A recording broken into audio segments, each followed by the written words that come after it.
আসসালামু আলাইকুম রহমতুল্লাহ। সম্প্রতি কয়েকদিন আগে একটা ভিডিও দেখলাম এবং আজকেও এক ভাই ওই ভিডিওটার ব্যাপারে বলেছেন। সেটা হচ্ছে ডেভিড উড এবং ড্যানিয়েলের মাঝে একটা ডিবেট হয়েছিল। তো ডেভিড উড ডিবেটে তার মতের পক্ষে দলিল হিসেবে বেশ কিছু দলিল পেশ করেন। আমি ডিবেটটা নিয়ে পরবর্তীতে বিস্তারিত বলবো ইনশাল্লাহ। তো এই ডিবেটের এক পর্যায়ে তিনি সূরা আরাফের 157 নম্বর আয়াত থেকে দলিল দিয়েছেন যে তাওরাত ইনজিল এটা সম্পূর্ণ সুরক্ষিত আছে। এইটা প্রমাণ করার জন্য তিনি একটি আয়াত থেকে দলিল দিয়েছেন, সূরা আরাফের 157 নম্বর আয়াত। সূরা আরাফের 157 নম্বর আয়াতে যে কথাগুলি আছে সেটা হচ্ছে আউযু বিল্লাহি মিনাশ শাইতানির রাজিম আল্লাযীনা ইয়াত্তাবিউনা রাসূলান নাবিয়্যাল উম্মি আল্লাযী ইয়াজিদুনাহু মাকতুবান ইনদাহুম ফিত তাওরাতি ওয়াল ইনজিল। আচ্ছা, যারা অনুসরণ করে রাসূলের যে উম্মি নবী মানে নিরক্ষর, অর্থাৎ প্রচলিত শিক্ষা ব্যবস্থা যিনি শিক্ষা গ্রহণ করেননি, যার গুণাবলী তারা নিজেদের কাছে থাকা তাওরাত ও ইনজিলে লিখিত আকারে পায়, যে তাদেরকে সৎ কাজের আদেশ দেয় ও বারণ করে অসৎ কাজ থেকে এবং তাদের জন্য পবিত্র বস্তু হালাল করে আর অপবিত্র বস্তুকে হারাম করে। আচ্ছা, এই আয়াতটা যদি খ্রিস্টানরা যদি দলিল হিসেবে পেশ করে তাহলে এখানে কয়েকটি বিষয় প্রমাণিত হয় যেটা খ্রিস্টান মিশনারিরা বা খ্রিস্টানরা মানে না, ডেভিড উড নিজেও মানে না। একটা হচ্ছে যে নবীকে এখানে উম্মি বলা হয়েছে, অর্থাৎ তিনি লিখতে পড়তে পারতেন না।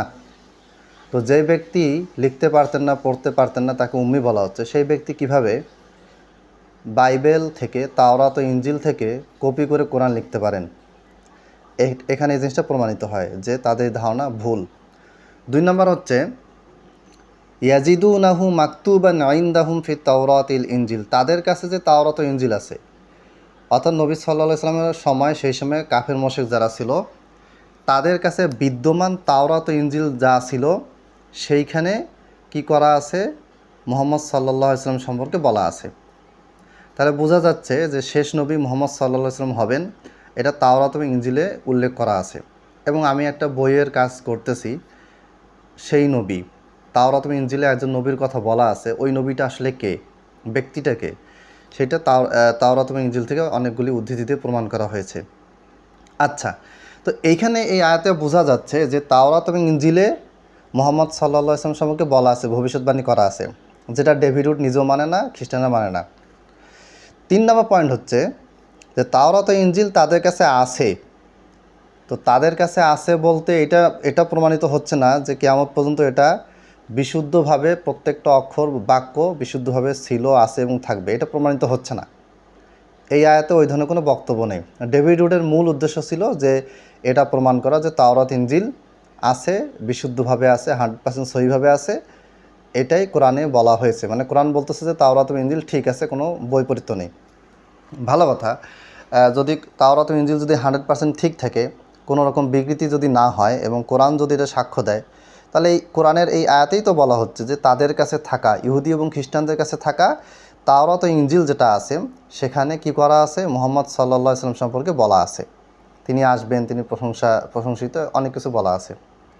তো এই যে এভাবে ডিবেটগুলি হচ্ছে, ডিবেটে যেটা দেখা যাচ্ছে সেটা হচ্ছে যে বিভিন্ন দলিল, বিশেষ করে খ্রিস্টান মিশনারিরা এরা মানে বিভিন্ন দলিল পেশ করবে, আয়াত পেশ করবে, হাদিস পেশ করবে, যেই জিনিসটা প্রমাণিত হয় না সেটাকে জোর করে নিয়ে আসে, আর যেই জিনিসটা প্রমাণিত হয় সেটাকে তারা স্কিপ করে।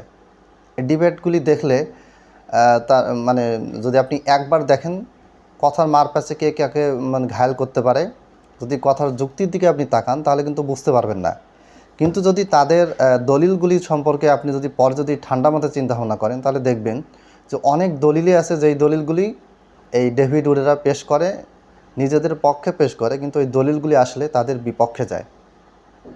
খ্রিস্টান মিশনারিদের এই যে মানে চক্রান্ত গোটা বিশ্বব্যাপী চলছে, আপনারা সজাগ থাকবেন। এবং আলেম ওলামারা কাজ করে যাচ্ছে। অনেকে বলে যে আলেম ওলামারা খালি ইখতিলাফি মাসলা নিয়ে কাজ করে, এটা টোটালি ভুল কথা। আলেম ওলামারাই বাংলাদেশের মানুষকে খ্রিস্টান মিশনারি সম্পর্কে সচেতন করে, আপনারা করেন না। আপনারা যারা সাধারণ জেনারেল শিক্ষিত মানুষ, কথা কথা আলেমদের ভুল ধরেন, আপনারা কোনো কাজ করেন না। কি করেন আপনারা? কি দাওয়াতি কাজ করেন? হাতে গোনা কিছু জেনারেল শিক্ষিত মানুষকে দেখেছি যারা দাওয়াতি কাজ করে, বাকি যারা আছে তারা এই ধরনের কোনো কাজ করে না, খালি আলেমদের ভুল ধরতে ব্যস্ত। যারা এই ধরনের কাজ করে যাচ্ছেন তাদেরকে আপনার সাহায্য করুন, অর্থ দিয়ে সাহায্য করুন, বুদ্ধি দিয়ে সাহায্য করুন, আপনারা নিজেরাও দাওয়াতি কাজে অংশগ্রহণ করুন।